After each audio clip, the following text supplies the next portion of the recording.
E aí, minha estimada congregação de aventureiros e teóricos da conspiração. Aqui é o seu narrador de confiança, direto da ponte de comando da nave da fofoca, para guiar vocês por uma análise profunda e detalhada do mais recente e alucinante capítulo em Egghead. Esqueçam um simples resumo. Hoje vamos fazer uma autópsia narrativa, explorando cada nuance, cada diálogo não dito e cada segredo tecnológico dessa ilha, que parece ter saído de um sonho febril de um inventor maluco. Peguem seus óculos 3D, porque o futuro chegou. E ele é mais estranho e perigoso do que imaginávamos. Nossa jornada começa em alta velocidade, no meio de uma perseguição frenética que parecia uma mistura de Exterminador do Futuro com um episódio perdido dos Três Patetas. Luffy, Bonnie, Chopper e o estoico Jinbe estavam em uma corrida desesperada pelas ruas metálicas de Egghead, com um pacifista em seu encalço. Não era um pacifista qualquer. Era uma cópia robótica perfeita de Bartholomew Kuma, o pai de Bonnie, o que tornava a situação ainda mais bizarra e psicologicamente torturante para ela. O robô, com seus olhos vazios e movimentos implacáveis, os encurralou em um beco sem saída. Um clichê de filmes de ação que naquele momento parecia terrivelmente real.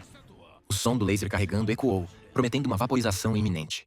Jinbe, o mestre da estratégia e do karatê tritão, já calculava ângulos de desvio e preparava seus punhos para o impacto. Luffy, como sempre, provavelmente estava inflando um punho para tentar resolver o problema na base da porrada, sua solução padrão para 99% dos problemas do universo. A luta parecia inevitável. Um confronto direto contra uma máquina de matar programada para não sentir, não hesitar e não errar. Mas foi aí que Bonnie, em um flash de criatividade nascido do puro desespero, decidiu que a lógica era superestimada. Ela ativou o poder de sua Toshi Toshi no Mi, a fruta da idade. E o que se seguiu foi uma das cenas mais surrealmente cômicas da história da tripulação. Com um toque, a realidade se dobrou. Bonnie e Jinbe foram instantaneamente atingidos por uma onda de rejuvenescimento. O imponente Cavaleiro do Mar, um dos guerreiros mais respeitados dos oceanos, encolheu. Suas rugas de sabedoria desapareceram, e ele se transformou em um garotinho bochechudo, com olhos grandes e confusos. Provavelmente se perguntando por que de repente sentia uma vontade incontrolável de brincar de carrinho. Bonnie também virou uma criança, uma tática de disfarce perfeita. Enquanto isso, Luffy e Chopper foram catapultados para o outro extremo da linha do tempo. Monkey D. Luffy, o futuro rei dos piratas, o homem que desafiou deuses e imperadores, virou um vovô de dar pena. Encurvado, com uma barba branca que faria inveja a Gandalf, ele se apoiava em seus joelhos, reclamando de uma dor nas costas que, naquele momento, parecia uma ameaça muito maior do que a marinha inteira. Chopper, a rena médica, se transformou em um vovô rena, com pelos grisalhos e um olhar cansado, parecendo que precisava urgentemente de seus óculos de leitura e de uma boa soneca. A cena era uma pintura de Salvador Dalí. Um vovô de borracha com lumbago, uma rena geriátrica, um ex-corsário em idade pré-escolar e uma supernova disfarçada de criança, todos tentando parecer inofensivos. E a parte mais inacreditável? Deu certo. O pacifista, essa maravilha da engenharia militar, chegou perto, escaneou o grupo e seu processador deve ter entrado em pane. Seus sensores, programados para identificar as assinaturas biológicas de Monkey D. Luffy e Jinbe, encontraram apenas dados conflitantes. O robô simplesmente se virou e marchou para longe, em busca de seus alvos originais.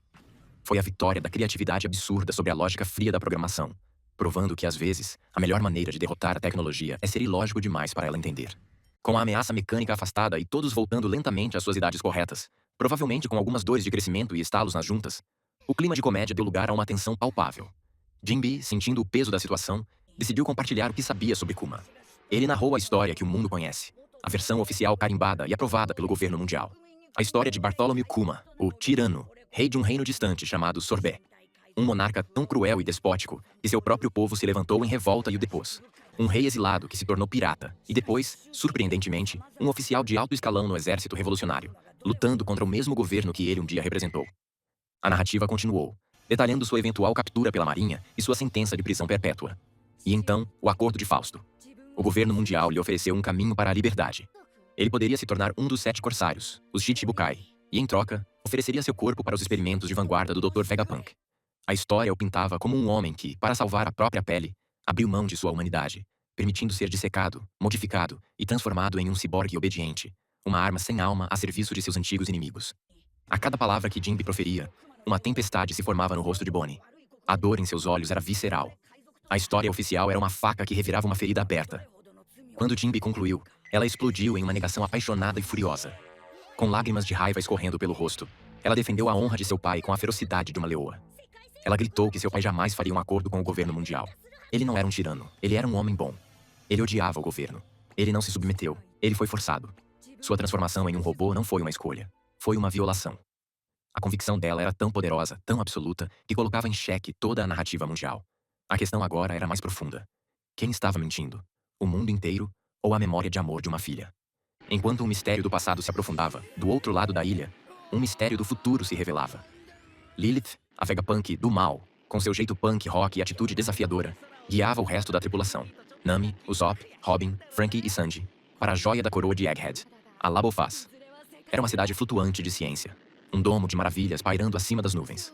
Zoro e Brook, em um raro momento de bom senso, ou talvez apenas preguiça e aversão a escadas, optaram por ficar no Sunny, servindo de babás para o sempre oportunista Caribou. A experiência do grupo foi um choque cultural instantâneo. A primeira parada foi em um dispensador de roupas automático.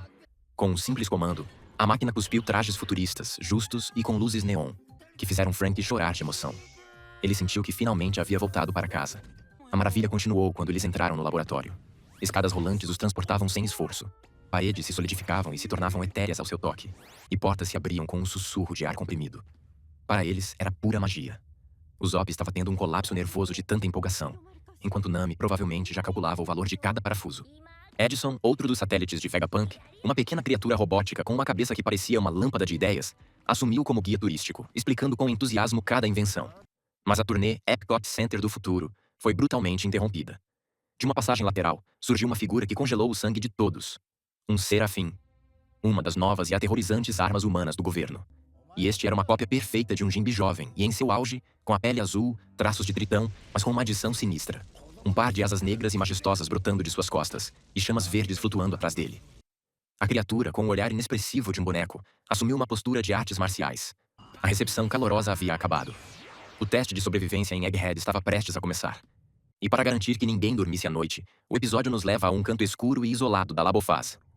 Lá, Shaka, o Vegapunk da lógica, o satélite número 1, com seu capacete que ocultava seu rosto e sua aura de calma calculista, estava em uma chamada secreta.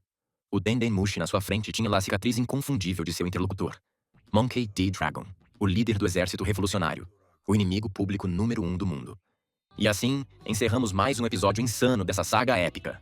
Se curtiu essa zoeira, não esquece de deixar o like, se inscrever no canal e compartilhar esse vídeo com a tripulação.